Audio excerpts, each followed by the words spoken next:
Assalamu alaikum, dear students. Today we will start a new topic of your chemistry, that is electrolytic refining. And my dear students, this is the last topic of your chapter metals and non-metals. And my dear students, this is very important topic regarding your examinations. This question frequently comes into your examinations. And my dear students, this is the fourth type of refining of metals, purification of metals. We have discussed the last step in metallurgy, that is refining of metals. In refining of metals, we refine metals by four processes: polling, one was polling, another was cupellation, third one was liquefaction, and this last one, this method is called electrolytic refining. This electrolytic refining means refining with the help of electricity. And my dear students, this method is most widely used. This is widely used in method because it is somehow simple and majority of the elements are converted into pure form with this method. First of all, the word suggests electrolytic refining. This means refining with the help of electricity. Refining with the help of electricity. So for this purpose, in electro-refining, we have to use an electrolytic cell. We have to use an electrolytic cell. So for this purpose, we use two electrodes. One is called cathode, another is called anode. Because in electrolytic cell, we have a need of two electrodes. One is called cathode, another is called anode. Cathode is negatively charged and anode is positively charged. Because cathode is negatively charged because it is connected to the negative terminal of the battery. And anode is positively charged because it is connected to the positive terminal of the battery. And my dear students, in this electrolytic cell, we use a salt solution. For example, we use salt solution. For example, zinc sulfate, copper sulfate, aluminum sulfate, whatsoever salt may be. Because salt gets dissociated when electricity is passed through it. Are you getting me? So, for this purpose, three things are very important. One is cathode, another is anode, and third one is salt solution. What we have to do, cathode is made of pure metal. In electrolytic refining, what we have to do, cathode is made of pure metal. हमें cathode बनाना है pure metal का. Anode is made of impure metal. Anode बनाना है impure metal का. Salt solution is used of particular metal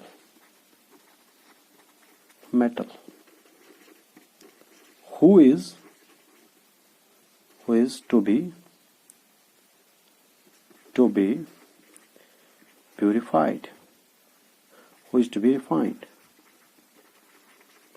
My dear students, हमें salt solution वही use करना है जिस मेटल का, हमें उसी मेटल का, we have to use a salt solution use of particular metal. हमें उसी मेटल का साल्ट सोल्यूशन यूज करना है. फॉर एग्जांपल, हमें कॉपर का म्यून गोबर, हमें कॉपर मतलब प्योर करना है. हम क्या यूज करेंगे? हम करेंगे कॉपर सल्फेट यूज. अगर जिंक करना होगा, जिंक सल्फेट, आयरन सल्फेट. समझ आया? तो रिफाइनिंग, इलेक्ट्रोलिटिक रिफाइनिंग में हम करते हैं refining with the help of electricity. तो दो चीजें जरूरी है. इलेक्ट्रोलिटिक सेल जरूरी है. इलेक्ट्रोलिटिक सेल में दो इलेक्ट्रोड्स होते हैं, कैथोड और एनोड. और म्यून गोबर इलेक्ट्रोलाइट जिसको हम यूज करते हैं इलेक्ट्रोलाइट. ये salt solution जो act Karan as an electrolyte because it dissociates into when electricity is passed through it. It dissociates in ions. And my dear students, we have to remember, we have to keep in mind, cathode is made of pure metal. अगर तो for example copper शू करूँ extract, ऐसा नो cathode अनहुन pure copper. Anode जो है ये impure copper का लाएंगे और इलेक्ट्रोलाइट इसी का लाएंगे कॉपर सल्फेट. समझ? अगर zinc pure copper, pure zinc cathode, anode बनाएंगे इम्प्योर का और साल्ट सॉल्यूशन जिंक सल्फेट. ये समझ आया? अब हम दिखाएंगे आपको, एक एग्जाम्पल देंगे हम जिससे आपको याद आएगा. Electro refining of copper. ये था ना क्वेश्चन सर, साल्ट इलेक्ट्रोलाइट हम उसी मेटल का साल्ट क्यों यूज करेंगे? बिकॉज जब ये आयोनाइज होगा ना, ये एनोड पे नेरा ना Cu डबल पॉजिटिव, वो भी Cu डबल पॉजिटिव, बिकॉज वहां पे भी नॉट बाय सा इम्प्योरिटी। मैं आपको अभी समझा दूंगा वो इलेक्ट्रो रिफाइनिंग ऑफ कॉपर। इस पे आपको समझ आएगा बिकॉज इस पे हम अप्लाई करेंगे। तो कैथोड किसका बनाएंगे? कैथोड किसका बनाएंगे? Pure copper. Anode impure, anode impure copper, electrolyte goes salt of copper, that is copper sulfate। समझ आई मन में उनको? पर देखिए ये है electrolytic cell,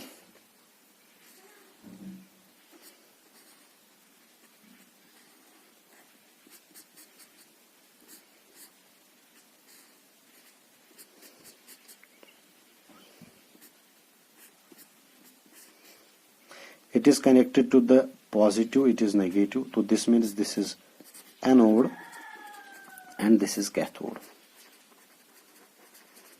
and this is electrolyte, this is copper sulfate CuSO4। समझ आया? इस फिगर से समझ आया?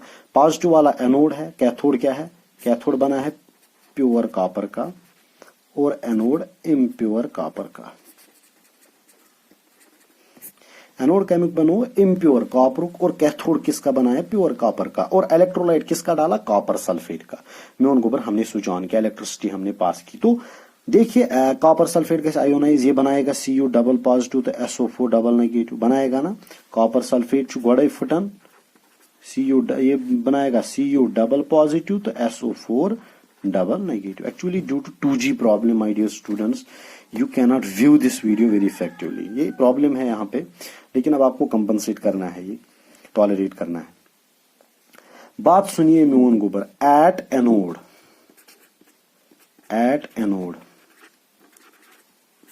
Oxidation occurs.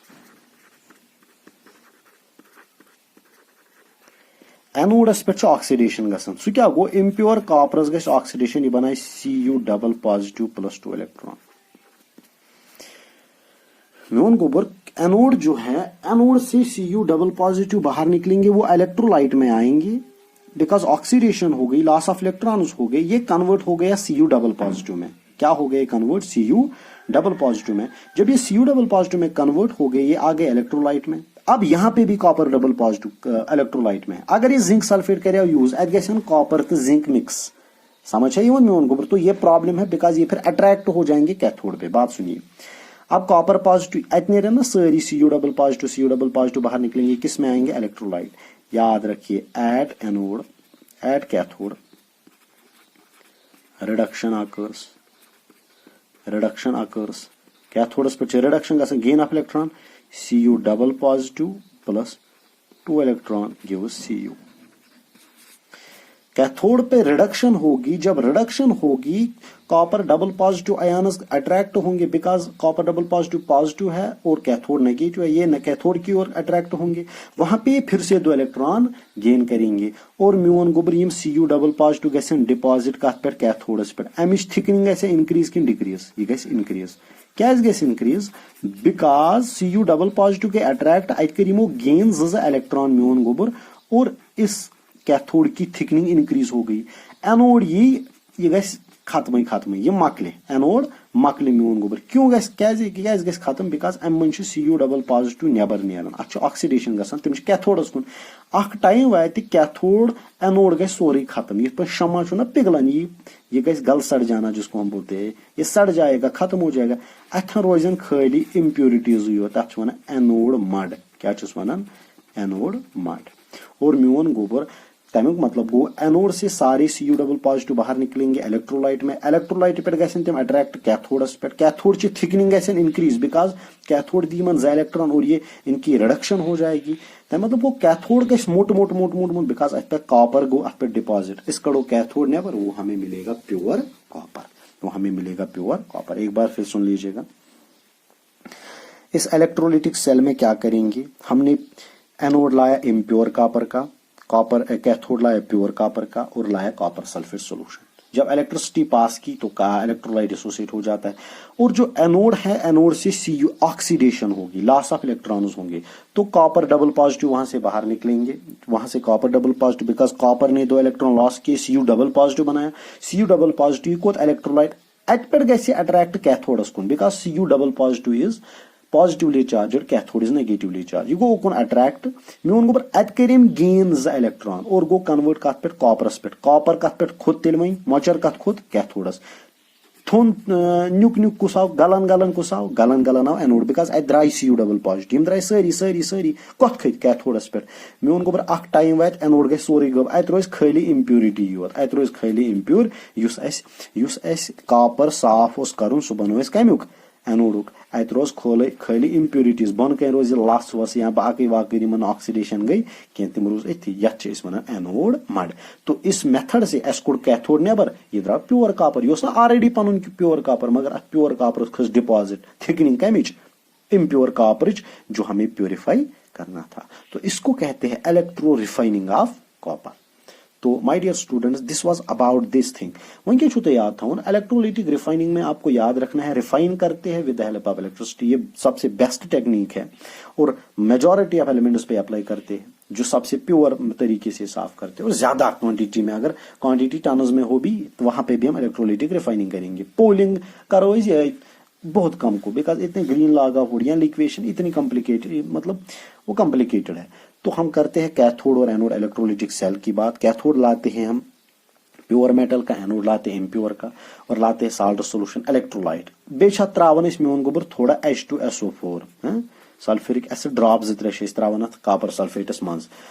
तो फिर हम अगर हम कॉपर की इलेक्ट्रो रिफाइनिंग करते हैं, कॉपर लाते कैथोड लाते प्योर कॉपर का, एनोड लाते इम्प्योर का, इलेक्ट्रोलाइट का solution of salt of copper, पत कर बनो एनोड बे बनो कैथोड, एनोड बनो पॉजिटिव, कैथोड नेगेटिव, ये आपको पता है। और बेश होते पता एनोडस पे ऑक्सीडेशन गसन, ऑक्सीडेशन ये कॉपरस गई, ये गो कन्वर्ट Cu डबल पॉजिटिव, अत पर गो ये अट्रैक्ट टूवर्ड्स कैथोड, और कैथोड पे रिडक्शन होती है, वहां पे ये सब Cu डबल पॉजिटिव ने गेन किए 2 इलेक्ट्रॉन और बन गया कॉपर। कॉपर डिपॉजिट हुआ कैथोड पे, हमने कैथोड को निकाला और हमें मिला क्या, में उनको प्योर कॉपर, और एनोड पे रही हमें एनोड मड, वो हमने फेंक दी। This was about the topic electrolytic refining, and we have finished the chapter metals and non-metals. And my dear students, in this chapter there is another topic that is corrosion and how we can prevent it. But my dear students, we already have discussed that topic in first chapter, that is chemical reactions and equations. Have you got, my dear students? We have discussed there what is rancidity, what is corrosion, what is rusting, what are the factors responsible, how we can prevent it. We have discussed these topics, so we have not discussed these things in this chapter. Now, my dear students, we will start a new chapter, that is acids, bases and salts, in another lecture. Allah Hafiz and take care. Bye.